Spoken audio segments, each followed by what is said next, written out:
ومن أحسن قولا ممن دعا إلى الله.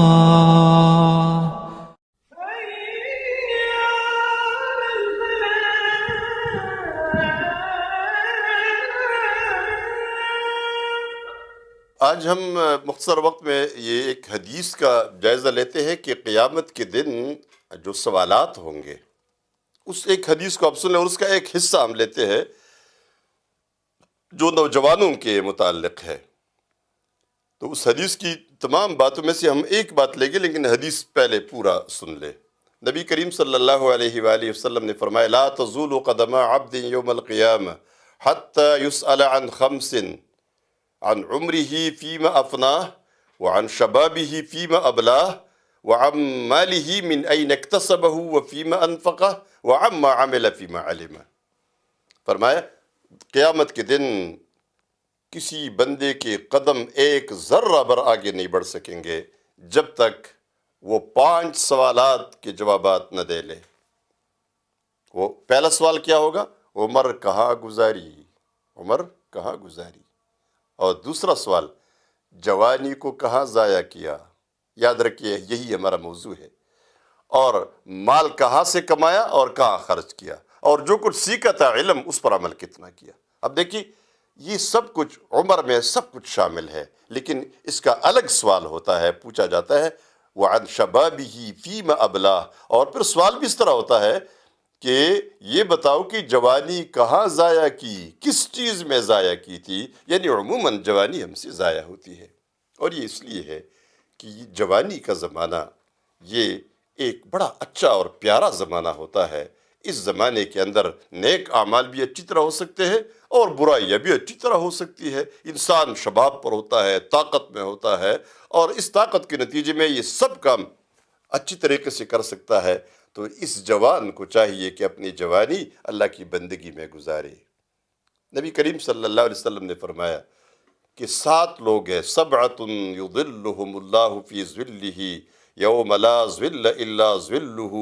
7 قسم کے لوگ ہیں کہ قیامت کے دن اللہ تبارک و تعالیٰ ان کو اپنے سائے تلے رکھے گا، یعنی عرش کے سائے تلے رکھے گا، جس دن اللہ کی خصوصی سائے کے علاوہ کوئی اور سایہ نہیں ہوگا۔ فرمایا اس میں 7 قسم کے لوگ ہیں۔ 7 قسم میں سے ایک قسم بتایا وَشَابٌ نَشَأَ فِي عِبَادَةِ اللَّهِ، وہ جوان جس کی پوری جوانی اللہ کی بندگی میں گزری ہو۔ یعنی اس کا مطلب ہے کہ جس کی جوانی اللہ کی بندگی میں نہ گزری وہ اس سائے سے محروم ہوگا۔ تو اس سائے میں وہ جوان بھی ہوگا جس کی جوانی اللہ کی بندگی میں گزری ہے۔ اب ظاہر بات ہے اس میں حدیث میں یہ بات آئی ہے اور بار بار آئی ہے کہ اعمال جو جوانی میں ہوتے ہیں، نیک اعمال، صالح اعمال، پھر جب یہ آدمی نیکیاں کرتے کرتے جوانی اللہ کی دین میں گزار دیتا ہے اور بوڑھا ہو جاتا ہے، پھر کچھ نہیں کر سکتا، تو پھر اللہ تبارک و تعالیٰ کی طرف سے حکم ہوتا ہے کہ اس نے جوانی میں جو اعمال کیے ہیں وہ سارے اعمال اس کے لیے اب بھی لکھے جاتے رہے، یعنی وہ لکھے جاتے رہتے ہیں، اور اس کے اعمال نامے میں پوری طریقے سے ان کا حصہ ہوتا ہے، لکھا جاتا ہے۔ لیکن جو لوگ جوانی میں گناہ کرتے ہیں، جوانی میں بے دینی کی طرف چلے جاتے ہیں۔ اب آپ دیکھیں رمضان المبارک کا مہینہ آتا ہے، اس بات کو بڑے غور سے آپ سنیں اور غور بھی کریں اس پر، سوچیں بھی اس پر کہ رمضان المبارک کا مہینہ آج کل آتا ہے، رات کو ہمارے جوان سوتے نہیں ہیں، رات کی بیداری، لیکن بیداری کس میں گزارتی ہے؟ یہ نماز میں نہیں، عبادات میں نہیں، تلاوت قرآن میں نہیں، استغفار میں نہیں، بلکہ یہ پورے کا پورا وقت یہ لوگ رات کے وقت کرکٹ کھیلنے میں گزارتے ہیں، گراؤنڈ اور پارکوں میں ہوتے ہیں، لہو لعب میں مشغول ہوتے ہیں۔ رمضان کا مہینہ برکتوں کا مہینہ، یعنی اس کا پہلا عشرہ رحمت کا ہے، دوسرا مغفرت کا ہے، تیسرا جہنم کی آگ سے نجات کا ہے۔ مومن تو لگے ہوتے ہیں، عبادت کر رہے ہوتے ہیں، لیکن ہم اتنے غافل ہوتے ہیں، ہمارے جوان بچے سب گھر سے نکل کے مغرب کے بعد کرکٹ کے میدان میں چلے جاتے ہیں، سحر کے وقت واپس آتے ہیں، پھر سارا دن سوئے رہتے ہیں۔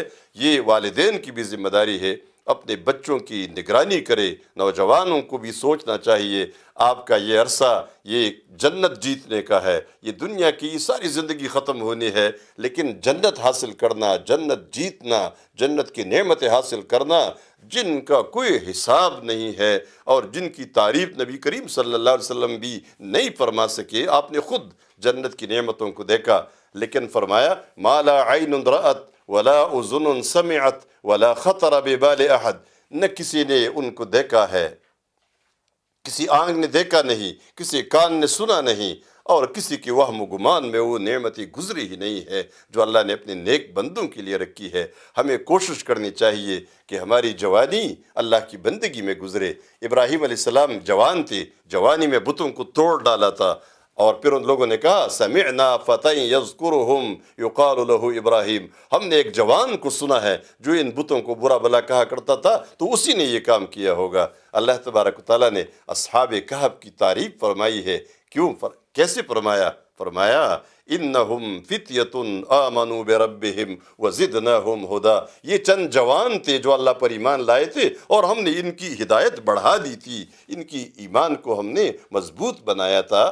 تو وہ اللہ کے رضا کے لیے اور ایمان پر بادشاہ کے سامنے کھڑے ہو گئے اور اللہ کی وحدانیت کا اقرار کیا، اور پھر وہ تفصیلی واقعہ اصحاب کہف کا ہوا۔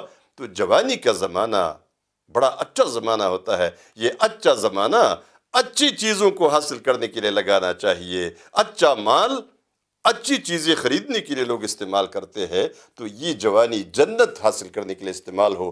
یہ رمضان کی راتوں میں کرکٹ کے لہو لعب میں بھی نہیں، اور فضولیات میں بھی نہیں، اور ایسے بد اخلاقیوں میں بھی نہیں، بلکہ نیکیاں کر کے ایمان کے تقاضے پورے کرتے ہوئے جنت کو حاصل کرنے میں اسے لگانا چاہیے۔